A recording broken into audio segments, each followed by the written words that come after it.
Like and subscribe and click the bell icon to get new video updates.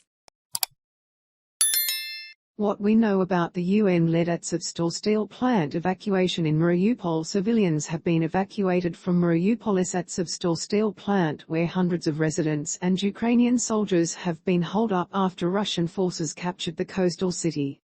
The evacuation took place overnight after a United Nations brokered deal to allow safe passage for 100 civilians trapped inside the steel plant's bunkers.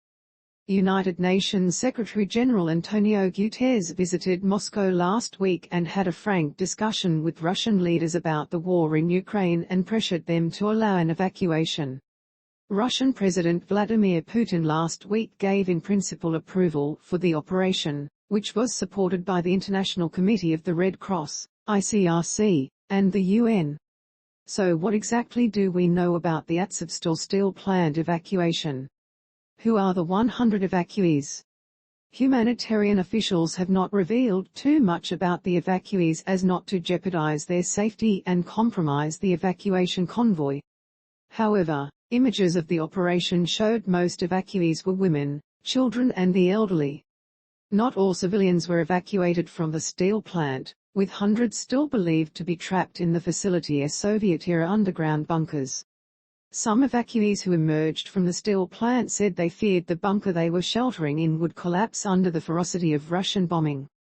Natalia Uzmanova, 37, said she was so terrified that she thought her heart would stop as Russian bombs rained down on Mariupol, sprinkling her with concrete dust. When the bunker started to shake, I was hysterical, my husband can vouch for that.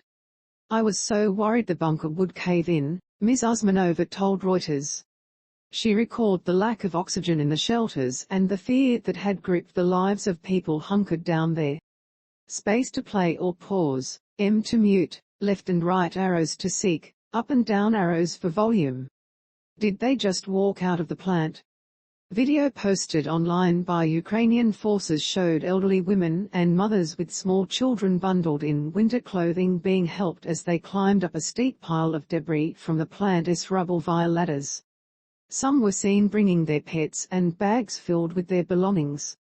They were ushered onto Red Cross or Russian buses and removed from the conflict zone. Sviatoslav Palamar, deputy commander of the Azov regiment, which is helping defend the last section of Mariupol not occupied by the Russians, said it has been difficult to reach some wounded people in the plant. There is rubble. We have no special equipment. It is hard for soldiers to pick up slabs weighing tons only with their arms, he said. Where are the evacuees now? Where are they going? The evacuation operation drew praise from Ukrainian President Volodymyr Zelensky, who said the civilians were expected to arrive in the Ukrainian-controlled city of Zaporizhzhia on Monday, local time. For the first time, we had 2 days of a ceasefire on this territory, and we managed to take out more than 100 civilians, women, children, Mr. Zelensky said in his nightly video address. People who have been stranded for nearly 2 months would receive immediate humanitarian support, including psychological services, according to UN humanitarian spokesman Saviano Abu. A team from Doctors Without Borders was at a reception center for displaced people in Zaporizhzhia on Sunday, in preparation for the UN convoy's arrival.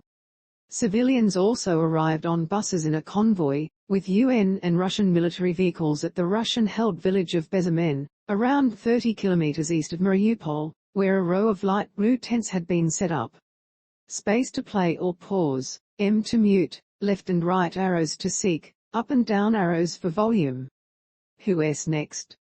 It is unclear whether Red Cross and UN officials will return to the site to undertake another round of evacuations.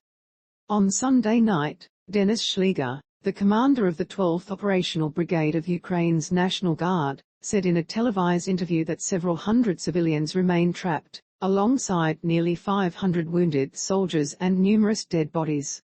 Read more. We need 1 or 2 more rounds of evacuation. Captain Palamar called for the evacuation of wounded Ukrainian fighters as well as civilians. He said the presence of children and civilians makes it harder to fight, and there are many injured people in the plant. There is not enough water, he said, and the air smells of decomposing bodies.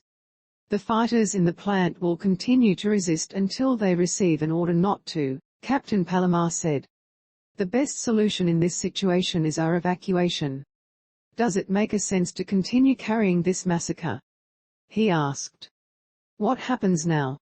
Minutes after people were evacuated from the plant, there were already reports shelling continued in Mariupol. A Ukrainian military officer said that Russian forces